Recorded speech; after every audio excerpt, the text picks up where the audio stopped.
Happy Sunday my all dear friends. Good morning. আশা করি তোমরা সবাই খুব ভালো আছো, আর আমিও খুব ভালো আছি। আজকে ছুটির দিন, বাড়িতে মা বাবা সবাই আছে। তো একটু রোদে দাঁড়িয়ে দাঁড়িয়ে ব্রাশ করছিলাম, আর স্কিনের অবস্থা খুব খারাপ হয়ে গেছে। মানে জানি না কেন এরকম হচ্ছে।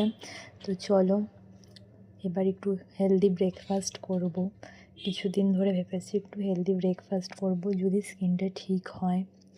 ব্রেকফাস্ট করার পরেই অনেক কাজ, যেহেতু 1 কিলো মা মাছ কিনেছে। আর আমাদের বাড়িতে বেশিরভাগ আমিই মাছ কাটি, আর আমি মাছ কাটতে ভীষণ ভালোবাসি। যখন আমি ছোট ছিলাম, ক্লাস 2 পড়তাম, তখন থেকে আমি মাছ কাটতে পারতাম, সব রকমই মাছ কাটতে পারি। এখানে আমার মাছ কাটা কমপ্লিট হয়ে গেছে। এখন একটা তরকারি বানাবো মাছের, এটা বাটা মাছের তরকারি বানাবো।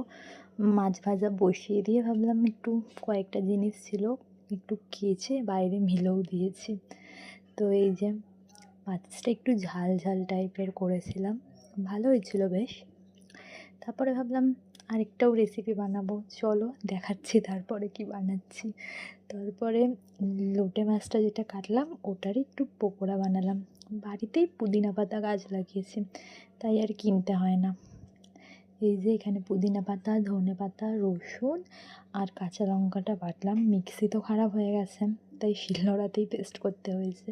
এটা ম্যারিনেট করে রেখে দিয়েছিলাম কিছুক্ষণ, তারপরে এই যে লাঞ্চ করার টাইমে শুধু ভেজে নিয়েছি গরম গরম।